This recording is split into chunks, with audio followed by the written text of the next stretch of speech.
Hi everyone, in this video I'll be showing you the ways to withdraw money from Wealthsimple.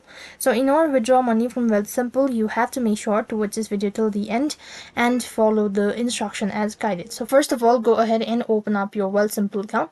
When you open up or log in into your account, that's going to take you to this field here. Go ahead and select the move button from the home screen. And as you click on it, then you'll be able to see multiple options which says withdraw funds. So go ahead and select that.